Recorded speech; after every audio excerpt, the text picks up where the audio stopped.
College talks. I am Neha Kaplish और आज की वीडियो में हम बात करेंगे हमारे एजुकेशन सिस्टम के बारे में। इस वीडियो में जो बातें डिस्कस की जाएंगी, जो आइडियाज डिस्कस किए जाएंगे, वो बहुत ज्यादा प्रभावित हैं सर केन रॉबिन्स की टेड टॉक से। मैं ये मानती हूँ कि शायद मैं बहुत सुटेबल इंसान नहीं हूँ इस बारे में बात करने के लिए, लेकिन फिर भी मेरी छोटी बुद्धि से मैं ये समझ सकती हूँ कि हमारे एजुकेशन सिस्टम में कितनी सारी खामियां हैं और हम अपने बच्चों को एक्चुअली कितना ज्यादा नुकसान पहुंचा रहे हैं इतने वन डायमेंशनल एजुकेशन सिस्टम में पढ़ा के। नो चाइल्ड लेफ्ट बिहाइंड नाम की पॉलिसी हालांकि अमेरिका में यूज होती है, लेकिन इसके आइडिया को बहुत सारे देशों में यूज किया जाता है। और केन रॉबिन्स कहते हैं कि ये मजाक की बात है कि हम ये कहते हैं कि कोई भी बच्चा पीछे नहीं छूटेगा, जबकि हम अपने एजुकेशन सिस्टम के जरिए सारे बच्चों को पीछे छोड़ देते हैं। केन रॉबिन्स के हिसाब से ऐसे 3 प्रिंसिपल्स हैं जिनकी मदद से मानव की संस्कृति आगे बढ़ती है, और जो हमारा वन डायमेंशनल एजुकेशन है वो इन तीनों प्रिंसिपल्स को काटता है, जिसकी वजह से टीचर्स को मजदूरों की तरह काम करना पड़ता है और बच्चों को बर्दाश्त करना पड़ता है। पहला प्रिंसिपल ये है कि मानव नेचुरली बहुत ही डाइवर्स है और डिफरेंट है। आपको कोई भी इंसान दूसरे इंसान के जैसा नहीं मिलेगा। सब यूनिक हैं, सबके करने के तरीके अलग है, सबके समझने के तरीके अलग हैं। इस यूनिवर्सल सच को काट कर हमारा एजुकेशन सिस्टम हमें एक ही तरह की पढ़ाई करने को बोलता है। हमारी डाइवर्सिटी और यूनिकनेस को मार के हमें कन्फर्मिस्ट बनाया जाता है, जिसका मतलब है कि हमें एक ही तरह की सोच रखने पे मजबूर किया जाता है कि ये तरीका सही है और बाकी सारे तरीके गलत हैं। आपको काबिल बनने के लिए यही सीढ़ियों का इस्तेमाल करना पड़ेगा, कोई और तरीके से आप नहीं जा सकते ऊपर। इवन सिलेबस में कन्फर्मिज्म है कि इसी तरीके से पढ़ा जाएगा। सिंपल मैथ के सम्स जिनको बहुत ही आसानी से सॉल्व किया जा सकता है, और बच्चे अपनी क्रिएटिविटी को यूज करके नए नए तरीके खोजते हैं सॉल्व करने के लिए, फिर भी टीचर्स को मजबूर होकर उनको कहना पड़ता है कि नहीं, स्टेप वाइज चलो, स्टेप के मार्क्स मिलेंगे। गधों की तरह एक स्टेप के बाद दूसरा स्टेप, उसके बाद तीसरा स्टेप लिखने की आदत डालो, क्योंकि उसके हिसाब से आपको मार्क्स मिलेंगे। एक स्टेप करोगे 1 मार्क मिलेगा। हमारी क्रिएटिविटी को कुचला जाता है और हमें मार्क्स की ओरिएंटेड बनाया जाता है। हमारी पूरी पढ़ाई को नंबरों में तोला जाता है।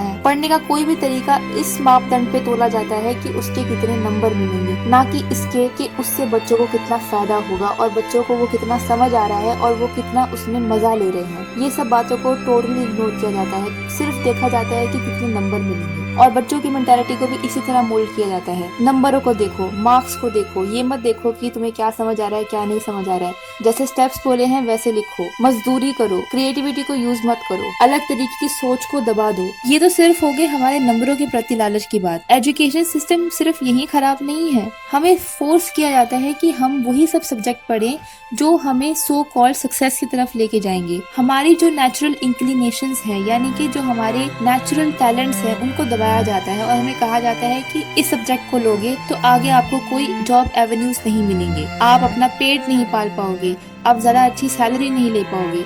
सारी की सारी एजुकेशन सिस्टम को अंत में जाके कितनी सैलरी मिलेगी उस पे तोला जाता है। बेसिकली बच्चों को एजुकेटेड नहीं, एक फैक्ट्री में बने हुए प्रोडक्ट की तरह देखा जाता है। टीचर्स भी क्या करेंगे, किस तरह ये कह दे नहीं तुम अपने मन के हिसाब से सॉल्व करो, तुम्हें जिस तरह आता है तुम उस तरह लिखने की कोशिश करो। वो भी तो ये नहीं होने दे सकते कि बच्चों के नंबर कमाए, क्योंकि नंबर के ऊपर ही सब कुछ टिका हुआ है। नंबर कमाएंगे तो पेरेंट्स गला पकड़ेंगे, तो इसलिए टीचर्स भी ज्यादा कोशिश नहीं करते कि वो बच्चों की क्रिएटिविटी को बढ़ाएं। दूसरी बात जो कही जाती है वो ये है कि आपका बच्चा ध्यान नहीं देता या फिर इस बच्चे का ध्यान कभी पढ़ाई पे नहीं लगता। लेकिन केन रॉबिन्सन का कहना है कि अगर आप बच्चों से क्लरिकल वर्क कराओगे जिसका कोई मतलब ही नहीं है, तो आप कैसे एक्सपेक्ट कर सकते हो कि वो ध्यान देंगे। हमारे इंडियन एजुकेशन सिस्टम में क्या होता है, कोई भी एक्सरसाइज को पढ़ाया जाता है, जैसे कि मान लीजिए कि साइंस का कोई चैप्टर है या फिर कोई हिस्ट्री का चैप्टर है, और हमें कहा जाता है कि ये पढ़ा दिया गया है, अब इसके आंसर्स खोज के लिख के लाओ। कोई ये नहीं देखता कि उस बच्चे को सच में वो आंसर्स आते हैं या नहीं, सिर्फ कॉपियां चेक हो जाती हैं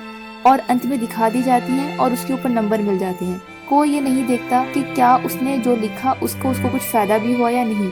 अगर कोई फायदा नहीं हो रहा तो ये क्या लोअर क्लरिकल वर्क नहीं है। बच्चे सबसे ज्यादा तरक्की तभी करते हैं जब उनके करिकुलम को ब्रॉड बनाया जाता है, यानी कि उनको सिर्फ कुछ ही सब्जेक्ट्स में नहीं फोर्स किया जाता, उनको चॉइस दी जाती है कि वो कुछ भी कर सकते हैं।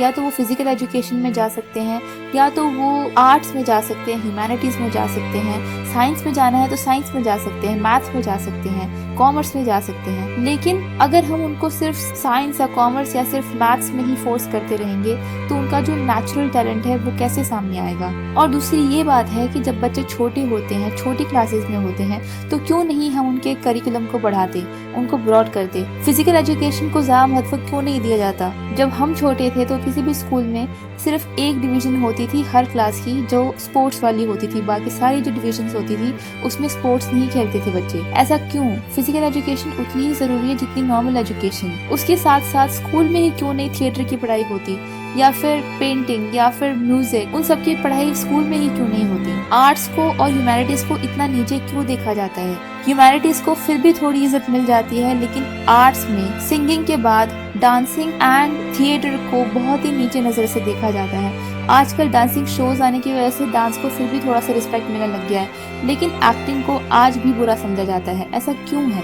मैथ्स और साइंस जरूरी हैं और पढ़ाई जानी चाहिए, लेकिन अगर बच्चों के सिर्फ कुछ टैलेंट्स के ऊपर फोकस ना करने के बजाय उनके बहुत सारे टैलेंट्स पे फोकस किया जाए तो उनको ज्यादा मौका मिलेगा कि वो अपने आप को खोज सकें, अपनी अच्छी बातों को खोज सकें और आगे जाके वही करें जिसमें वो समझते हैं वो बेस्ट हैं, ना कि वो करें जो उनको पढ़ाया गया था। दूसरा प्रिंसिपल जो किसी भी इंसान की जिंदगी को आगे बढ़ाता है वो है क्यूरियोसिटी। अगर हम अपने स्टूडेंट्स में क्यूरियोसिटी पैदा नहीं करेंगे तो हम कैसे एक्सपेक्ट कर सकते हैं कि वो मन से कुछ भी सीखेंगे। ताज्जुब की बात तो ये है कि बच्चे नेचुरली क्यूरियस होते हैं। हम अपनी खराब एजुकेशन से उनकी क्यूरियोसिटी को खत्म कर देते हैं। अगर सही इन्वायरमेंट दिया जाए तो स्टूडेंट्स को धक्का देने की जरूरत नहीं है पढ़ने के लिए। उनके अंदर नेचुरली इतनी क्यूरियोसिटी है कि वो खुद ही पढ़ना स्टार्ट करेंगे। क्या आपने कभी नहीं देखा कि बच्चे कितने ज्यादा सवाल पूछते हैं? वो इसीलिए है क्योंकि वो नेचुरली बहुत क्यूरियस हैं।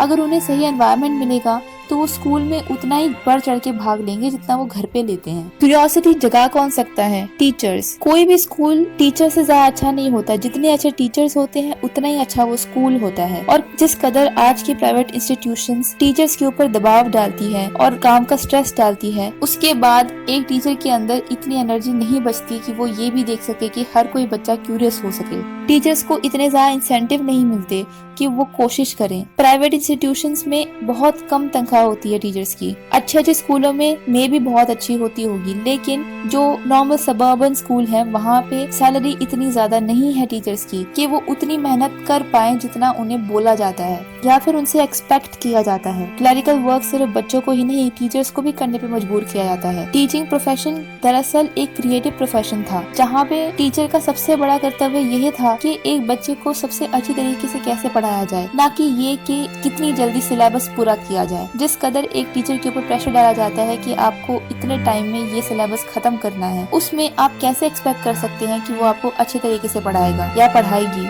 सिलेबस खत्म करने पे जोर दिया जाता है, इस पे नहीं कि सबको समझ में आया या नहीं। उसके बाद मार्क्स बताते हैं कि कितना अच्छा पढ़ा था। मैं ये नहीं कहती कि कोई भी टीचर बच्चों में क्यूरियोसिटी नहीं पैदा कर सकता। ऐसे बहुत सारे टीचर हैं, ऐसे बहुत सारे ग्रेट टीचर्स हैं जो ऐसा कर पाते हैं, लेकिन सबको ना ऐसे सर्कमस्टांसेस मिलते हैं, ना इतनी अच्छी सिचुएशन मिलती है कि वो उतनी आसानी से बच्चों तक पहुंच सके। इंडियन एजुकेशन सिस्टम में जहाँ पे एक एक क्लास में 60-60 बच्चे बिठाए जाते हैं, कभी कभी 70 और कभी कभी 100 से भी ऊपर, वहाँ पे एक टीचर के लिए पॉसिबल नहीं है कि वो हर बच्चे के ऊपर ध्यान दे सके। थर्ड प्रिंसिपल ये है कि इंसान ओरिजिनली क्रिएटिव है। हमारे अंदर पहले से ही बहुत ज्यादा क्रिएटिविटी भर के आती है। एजुकेशन सिस्टम हमारे अंदर से क्रिएटिविटी निकाल देती है या फिर उसको बुरी तरह से दबा देती है। फिनलैंड की एजुकेशन सिस्टम को सबसे बढ़िया माना जाता है। वहाँ पे वो सिर्फ मेन सब्जेक्ट्स पे ही जोर नहीं डालते, वहाँ का जो करिकुलम है बहुत ज्यादा ब्रॉड है। वहाँ पे ह्यूमैनिटीज, फिजिकल एजुकेशन और आर्ट्स को उतना ही महत्व मिलता है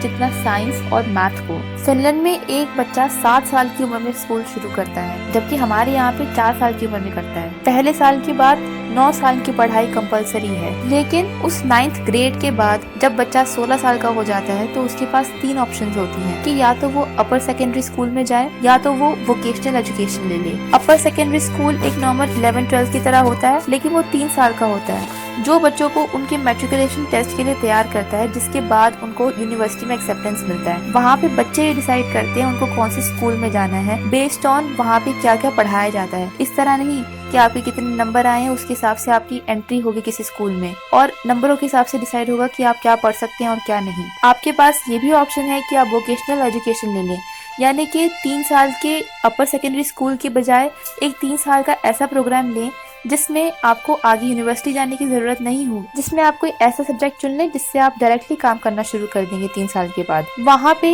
एक इलेक्ट्रिशियन या प्लम्बर, इन सब की जॉब्स को भी रिस्पेक्ट से देखा जाता है, वहाँ पे उनके लिए भी पढ़ाई की जाती है। हालांकि वोकेशनल एजुकेशन लेने वाले बच्चों को भी मौका दिया जाता है कि मैट्रिकुलेशन टेस्ट लेके यूनिवर्सिटी जाएं, लेकिन वहाँ पे जरूरी नहीं है कि आपको कॉलेज जाना ही पड़ेगा तभी नौकरी मिलेगी। वहाँ पे आप पहले डिसाइड कर सकते हैं कि आपको क्या काम करना है, उस काम के हिसाब से आप ये डिसाइड कर सकते हैं कि आपको यूनिवर्सिटी की एजुकेशन लेनी जरूरी है भी कि नहीं। दूसरी जो वहाँ पे कमाल की बात है वो ये है कि वहाँ पे टाइम जो होता है स्कूल का वो बहुत कम होता है और बच्चों को आराम करने का ज्यादा मौका मिलता है। इन सब चीजों को हमारे देश में अप्लाई करने में बहुत ज्यादा बजट की जरूरत होगी और मैं ये मानती हूँ कि एजुकेशन सिस्टम में अगर हम अभी खर्चा करेंगे तो वो एक्चुअल में खर्चा नहीं होगा, इन्वेस्टमेंट होगी, क्योंकि यही बच्चे आगे जाके हमारे देश को बनाएंगे। एजुकेशन सिस्टम को एक इंडस्ट्रियल प्रोसेस की तरह देखा जा रहा है कि बस आपको एक डेटा मिल जाए, उससे आप सारे के सारे बच्चों को जनरलाइज करके एक कॉन्सेप्ट में ढाल सकते हैं। जब आप पॉलिसी मेकिंग में ही सारे बच्चों को एक तरह देख रहे हैं तो आप ये किस तरह एक्सपेक्ट कर सकते हैं कि आगे जाके उनकी